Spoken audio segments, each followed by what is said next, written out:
My name is David Daniel Ball, and these are the headlines for Friday, the 29th of October 2010. Today's tune has somebody who's too close to their iPhone. And a Bible quote. For all men are like grass, and all their glory is like the flowers of the field. The grass withers and the flowers fall, but the word of the Lord stands forever. And this is the word that was preached to you. 1 Peter 1, 24-25. And headlines from Fox. Google moves to make Windows and Macintosh obsolete with its new operating system Chrome OS, which enables users to access, operate, and edit all their files on the internet. 5 days to decide. Republicans are touting the backlash against Obama's signature legislation, but Dems warn an election victory wouldn't mean a mandate to repeal. The right might want to be a bit more forgiving of the left, as a new study reveals the existence of a liberal gene, proving it really is in their blood. NYPD says in a memo that the public transportation is a highly attractive target for terrorists after feds arrest a Virginia man who thought he was aiding an Al-Qaeda attack in Washington, D.C. area. Breaking news from news.com.au. Mariah Carey is confirmed the worst kept secret in Hollywood in an interview airing overnight, revealing, yes, we are pregnant, this is true. Southeast Asian leaders are tackling issues buffeting the region, including currency tensions, territorial disputes, and Burma's flawed election plans at a summit in Vietnam's capital. A Brazilian court has ordered McDonald's to pay a former franchise manager US $17,500 because he gained 29 kilograms while working there 12 years. Global warming exists and is unquestionably due to human activity, the French Academy of Science has said, in a report written by 120 scientists from France and abroad. Somalia's Al-Qaeda-inspired Shihab group has publicly executed 2 teenage girls in central town of Beledweyne on charges of spying, witnesses say. New South Wales ACT, the price of childcare for children under 2 will need to increase to pay for new rules requiring centres to hire more staff, report says. A Greens MP has done a deal with Premier Christina Keneally to pass political donation laws. Giant sharks are stalking Sydney beaches, hunting whales and large schools of baitfish.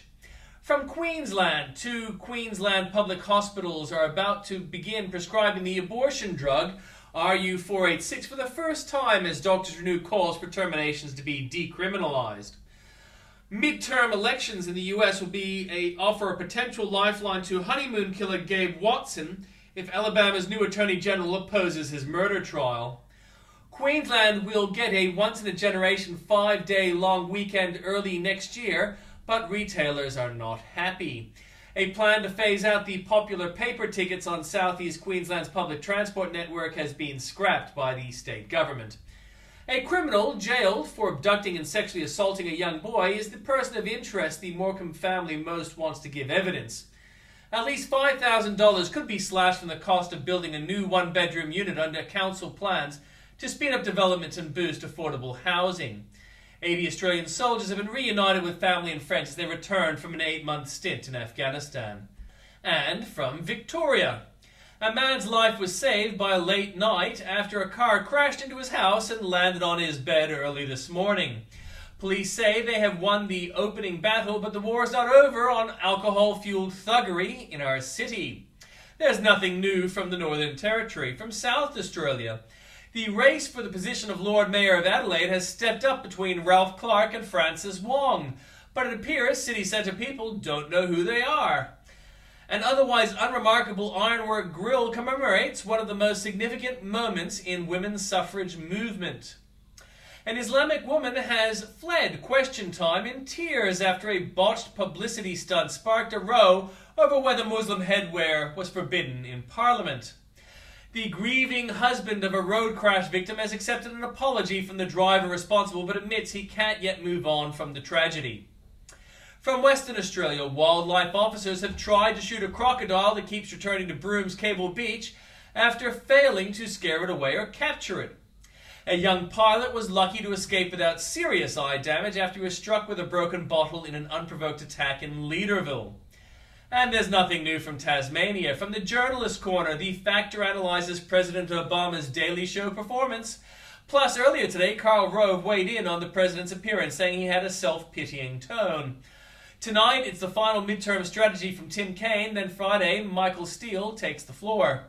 During these midterms, only Bret Baier, Megyn Kelly, and the most powerful political team have fair and balanced coverage, plus insight from Bill O'Reilly, Sean Hannity, and Greta Van Susteren. And in comments from Bill O'Reilly, why NPR and PBS do not deserve our money.